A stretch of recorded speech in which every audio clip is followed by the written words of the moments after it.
Tudo bom? Sobrevivemos! Meu Deus do céu! Acho que essa vai ser a aula de distopia mais fácil que eu já dei na minha vida.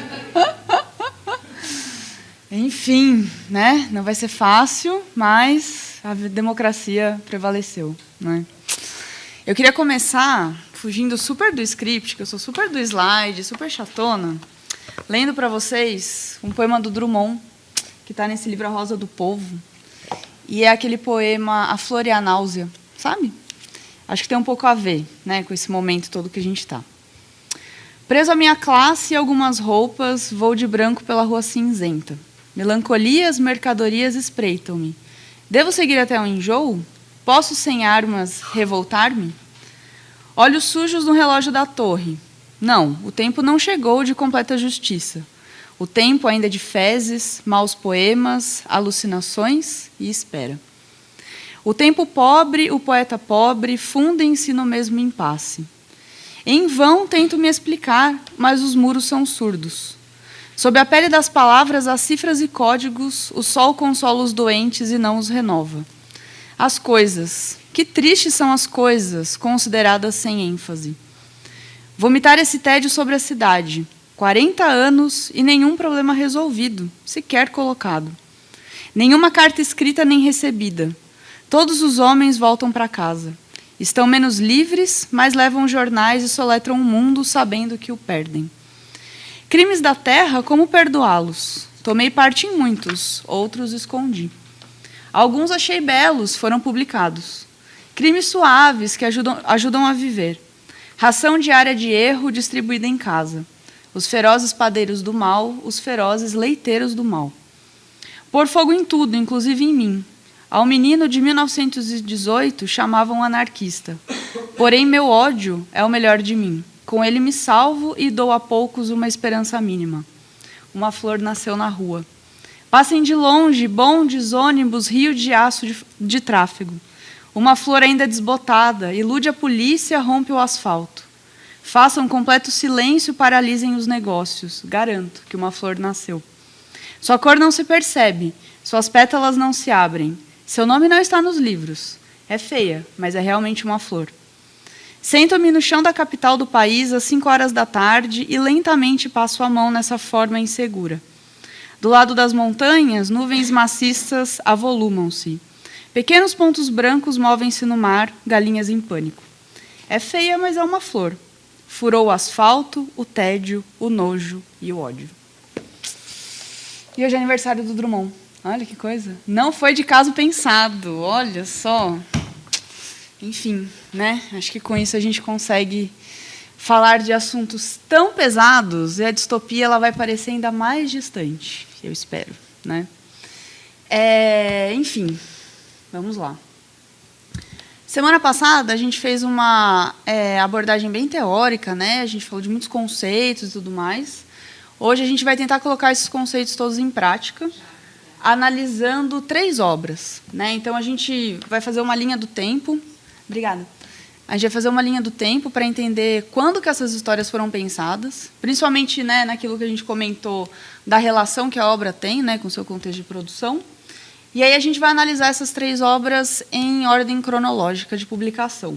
A gente vai começar pelo Fahrenheit, pensando principalmente, né, a questão da censura, porque são obras que dá para analisar muita coisa, então eu fiz um recorte. Então a gente vai pensar a censura e o papel da literatura. Depois a gente vai para o Philip K. Dick, com O Homem no Castelo Alto, para pensar a especulação e o totalitarismo. E aí a gente termina com O Conto da Aia, que é a obra mais recente, e aí a gente vai falar de patriarcado e distopia. Além dos livros em si, eu trouxe, se vocês quiserem ver depois, tem a graphic novel. A gente vai ler alguns pedacinhos, tanto do Conto da Aia quanto do Fahrenheit. Eu não achei, não sei se tem do Philip K. Dick, mas eu sei que tem a série, né? Enfim, depois se vocês quiserem dar uma olhada, está aqui. Muito bem. Linha do tempo, né? Então, para pensar essa conexão que a distopia ela vai ter com a história.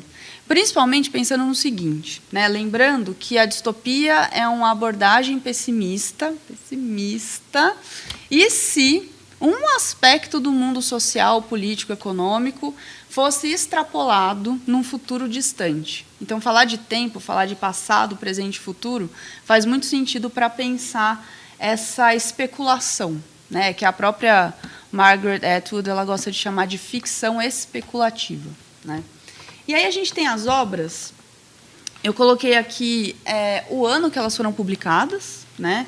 Então, o Fahrenheit, que é a nossa obra mais antiga, ela é de 1953. É uma obra de um escritor norte-americano, né, o Ray Bradbury. E o que rolava mais ou menos ali em questões amplas e gerais nos Estados Unidos? Era o auge do macartismo, né, com um presidente, enfim, toda uma questão complexa de perseguição aos comunistas. Então, vai ter aí um anticomunismo muito grande. É o momento, por exemplo, em que a CIA vai interferir nas ditaduras na América Latina, no Chile, na Argentina, depois aqui. Um adendo, né, não posso deixar de falar, isso influenciou, por exemplo, a tradução do Orwell, né, do Revolução dos Bichos, que é uma versão que a gente recebeu completamente pautada por esse financiamento. Então, tem termos ali na tradução que são bem complicados, mas isso é tema para um outro curso, mas é que tem a ver. E aqui é o momento, isso vai aparecer com muita força no Bradbury, que é a questão da TV e da massificação da cultura. Então, a ideia de que é preciso ter uma TV, 2, 3, 4 TVs em casa, né? Eles vão ter ali a ideia das 4 telas, as 3, 4 dimensões pautadas pela massificação da informação. Tem a ver com pós-guerra, né? Enfim. Depois, a gente tem o Homem do Castelo Alto, que vai ser a primeira fase da Guerra Fria, né? A grande premissa aí do Homem do Castelo Alto é se o nazismo tivesse vencido nos Estados Unidos, o que teria acontecido, né? E se? E aí, como um comentário, como uma alegoria, né? A gente falou bastante semana passada da alegoria e da sátira, com relação ao nazismo virando neonazismo, o fascismo virando neofascismo. Então, um novo formato, uma nova roupagem, mas com o cerne ali muito parecido, né? E o Conto da Aia, que é uma obra de 1985, né?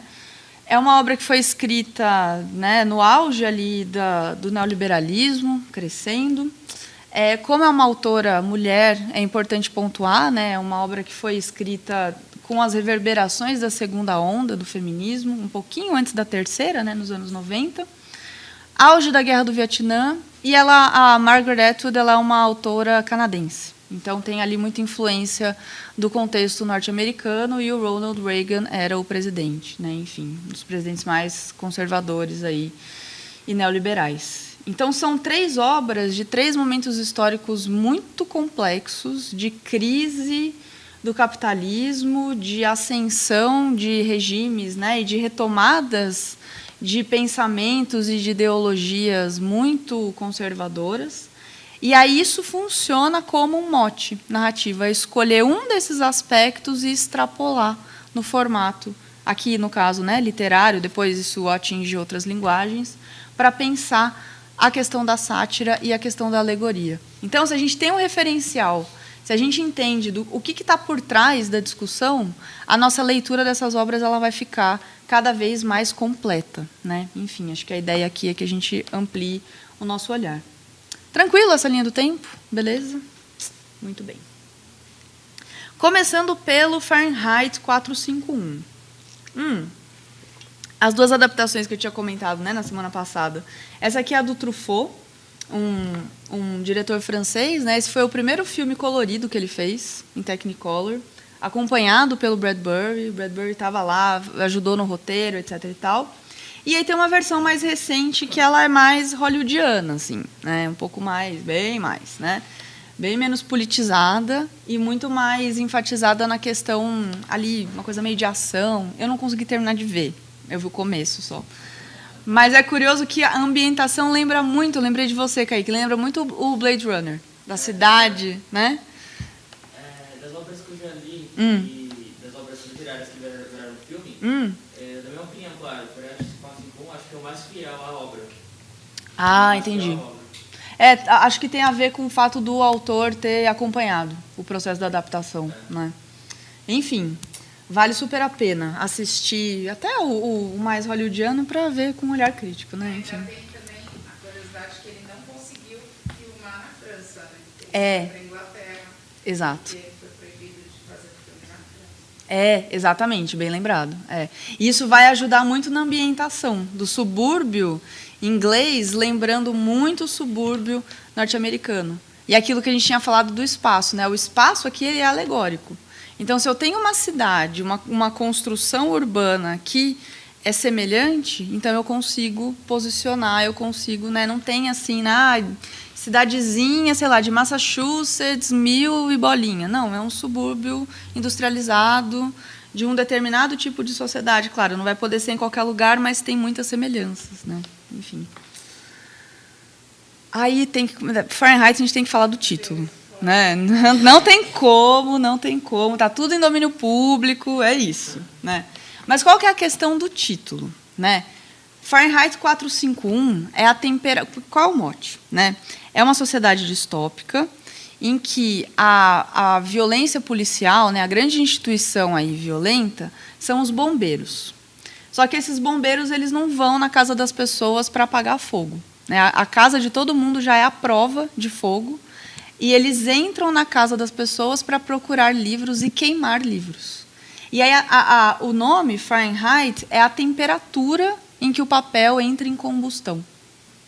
Então, assim, já no título a gente tem uma metáfora muito, muito interessante de quando que as coisas começam a ruir. A gente vai falar de censura, a gente vai falar de perseguição à literatura, então já no título isso está posto. E aí é muito interessante porque na Dinamarca eles fizeram uma edição que foi adaptado, né, para Celsius.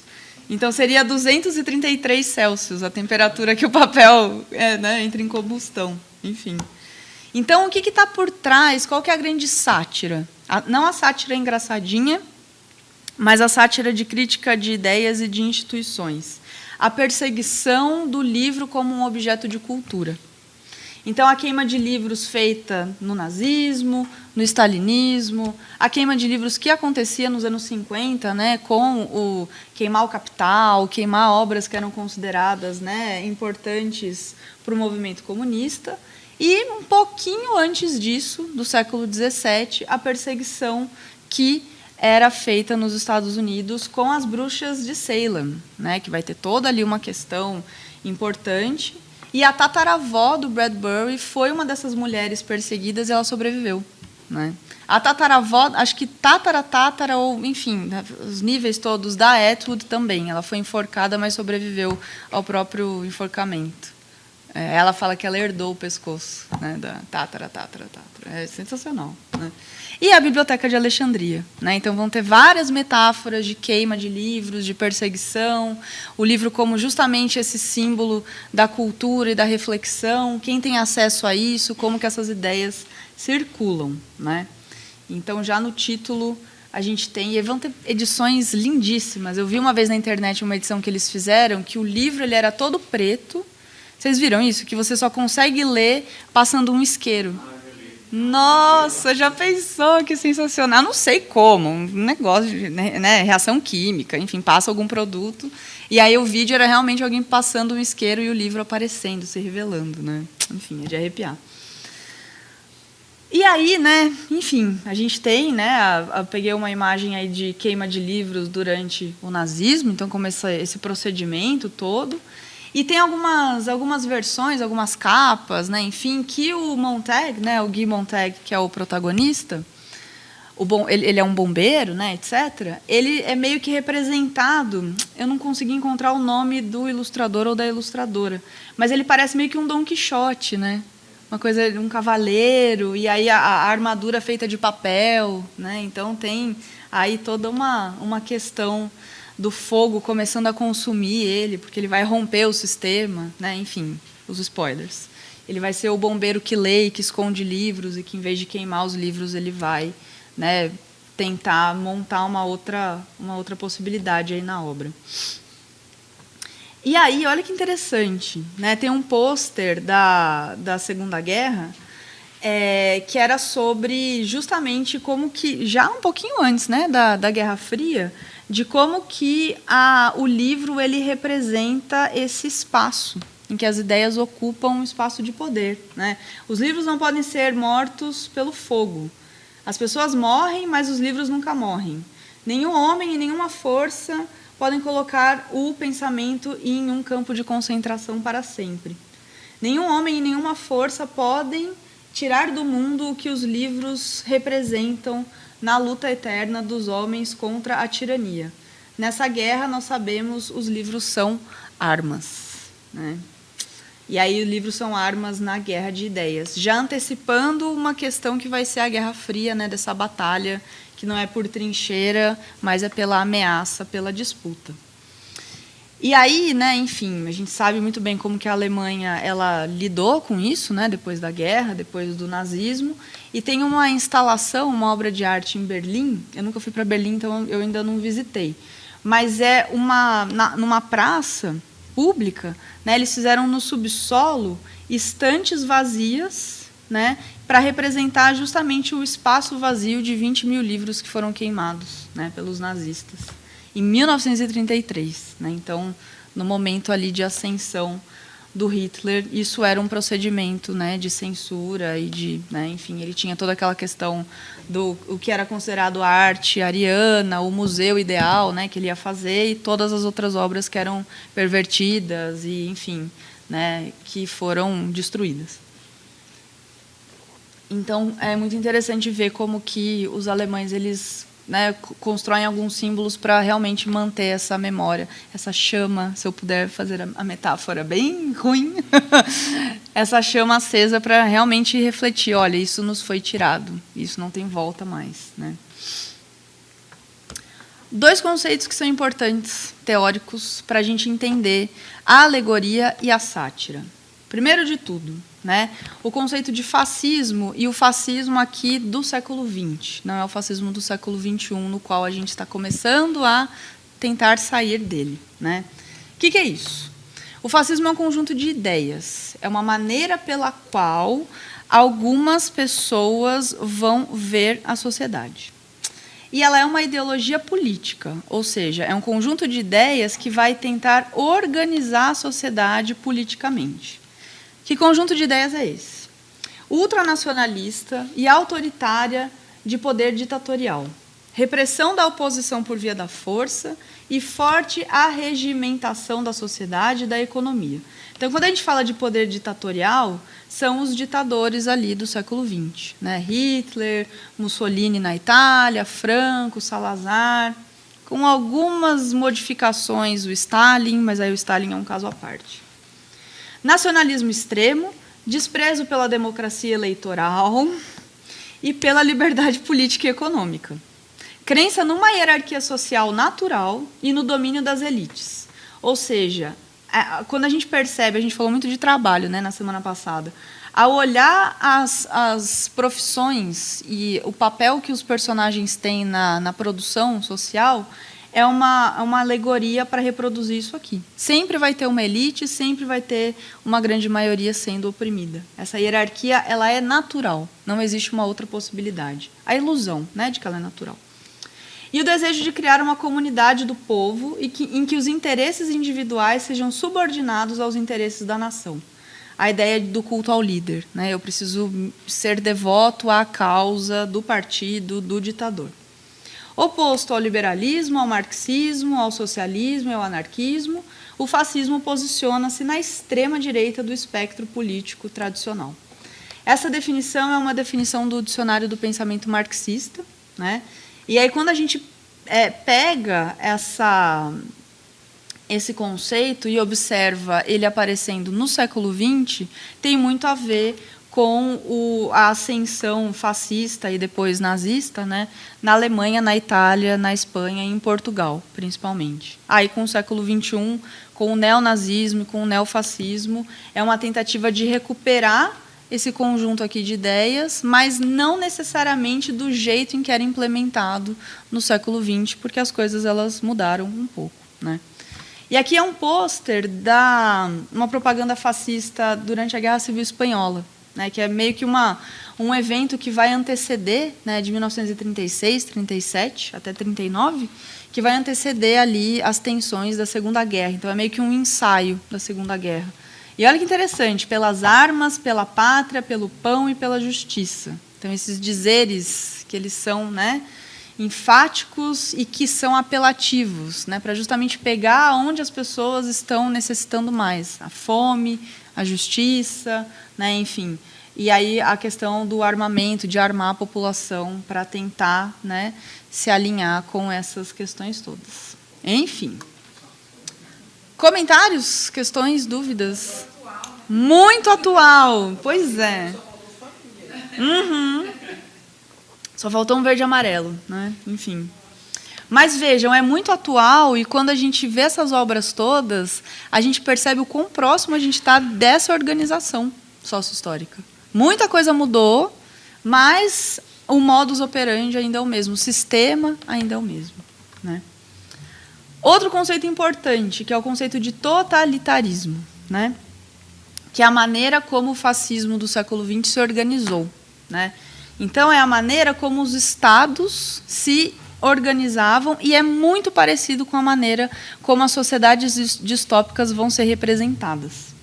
Então, o fascismo é um conjunto de ideias, o totalitarismo é um sistema político, né? De uma ideologia totalizadora, ou seja, para tentar abranger todas as esferas da sociedade, através de um partido único, comprometido com essa ideologia. Uma polícia secreta numerosa, bem organizada e de grande penetração. E 3 tipos de controle monopolista: das comunicações em massa, a mídia aqui, né? Das armas operacionais e de todas as organizações, inclusive as econômicas. Ou seja, é centralizar na figura de um líder de um partido, aqui, né, Mussolini, Stalin e o Hitler, esse regime e essa maneira toda de se governar. Então, é muito do que vai aparecer, principalmente no Fahrenheit e no Homem do Castelo Alto, né, que ele vai fazer o paralelo direto com o nazismo. Tranquilo? É isso, né? E aí, como que isso aparece? Como que o totalitarismo ele é representado alegoricamente, satiricamente no Fahrenheit?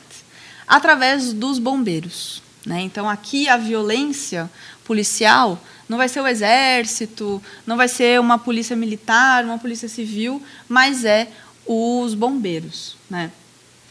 Os bombeiros vão ser responsáveis de controlar e de cercear a liberdade dos cidadãos aqui, né, dessa sociedade que a gente não tem informações, não tem um nome, né, tal qual a gente tem, por exemplo, no Orwell, né, Oceânia, a gente vai ter nomes distópicos aqui, isso não aparece tanto.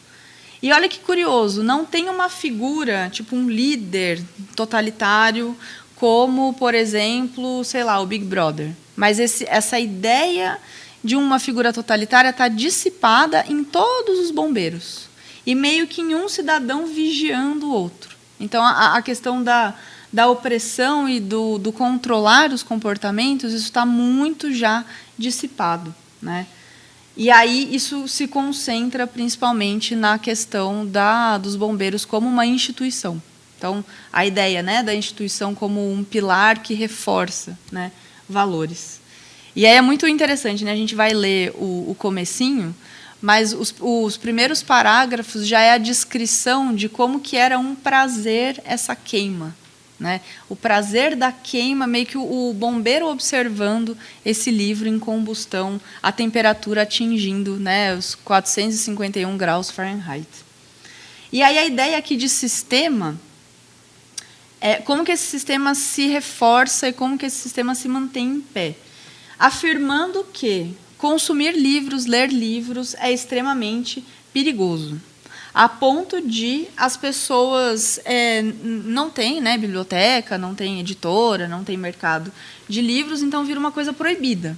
Como tudo que é proibido, sempre vai ter alguma biblioteca clandestina, alguma coisa ali escondida, né? Então, essa ideia de controle de proibição ela é reforçada constantemente pelos bombeiros, mas ela já está muito internalizada. A gente percebe que é uma sociedade assim bem num futuro bem distante, bem avançado, que não precisa ter um convencimento. Olha, vamos essa transição, né, do parar de ler para, né, punir a população, mas já é assim um ritual. Encontrou um livro na casa de alguém, meio que tem uma varredura, muito próximo com as varreduras que a Gestapo fazia, né, de invadir a casa das pessoas e chegar, né, pilhando os objetos e tudo mais.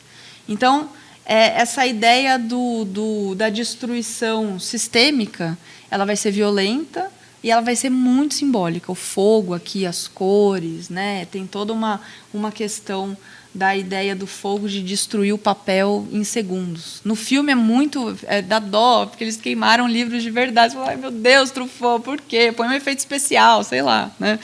Mas jogar pilhas e pilhas de livros para realmente dar esse efeito, né? Enfim. Querem comentar alguma coisa? A sátira está no fato dos bombeiros serem os salvadores de vida do fogo. E aí eles são salvadores porque eles queimam os livros, que são um perigo. Né? Exatamente, exatamente. A sátira é exatamente isso. Quem deveria combater o fogo, coloca fogo. Né? A mangueira deles não é uma mangueira de água, né? Mas é uma mangueira de querosene que aí eles, né, jogam nas casas e aí tudo pega fogo. Né? Enfim. Olha um trechinho aí, né?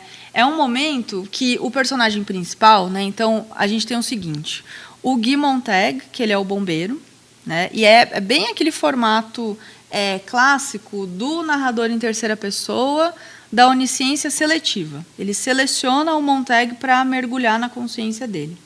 Então a gente vai acompanhando a rotina enfadonha dele, de pegar lá meio que um metrô ali para ir para o trabalho. Todos os procedimentos, soou o alarme, o aviso, vai na casa, pega tal coisa, tal. E aí, um belo dia, quando ele está voltando para casa, ele se depara com... Qual o nome da menina, gente? Clarissa. Clarissa. Eu sempre confundo Clarissa com Clarice. Que é uma vizinha, uma jovenzinha, uma adolescente, que vai falando para ele umas coisas, umas reflexões meio filosóficas, o porquê da vida, dando várias pistas de que claramente ela lê. Né? Então, ele, como bombeiro, já fica alerta. E ele é casado. Eu sempre esqueço o nome da mulher. Você lembra? Obrigada. Não, Beth é o chefe dele. É o chefe. Vai aparecer o nome dela daqui a pouco. Eu sempre esqueço. Mas ele é casado, né, com uma mulher típica, o estereótipo da esposa fragilizada, tomando remédios, né, enfim.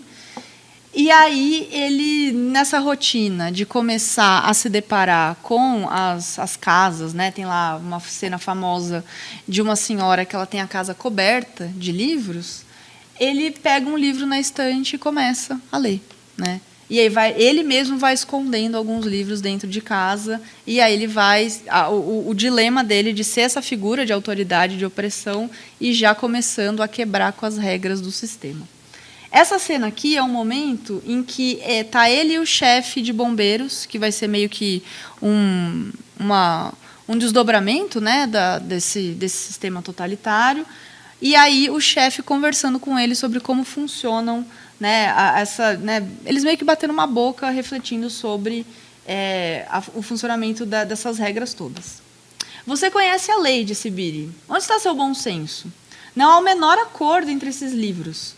Você ficou trancada aqui durante anos com essa malfadada Torre de Babel. Ele chegando na casa da senhora e percebendo, né, que a casa dela está cheia de livros. Saia dessa situação. As pessoas desses livros nunca existiram. Agora vamos. Aí está, Montag. A coisa não veio do governo. Não houve nenhum decreto, nenhuma declaração, nenhuma censura como ponto de partida. Não.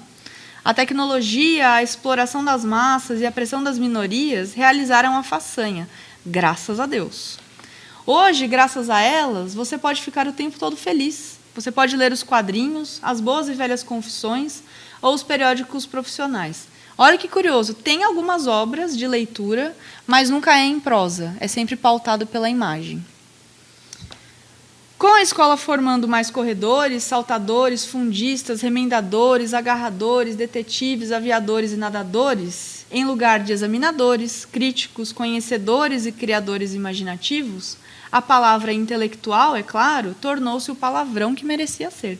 Olha a divisão do trabalho, né? O trabalho braçal e o trabalho intelectual. Sempre se teme o que não é familiar. O que há de tão encantador no fogo? Seja qual for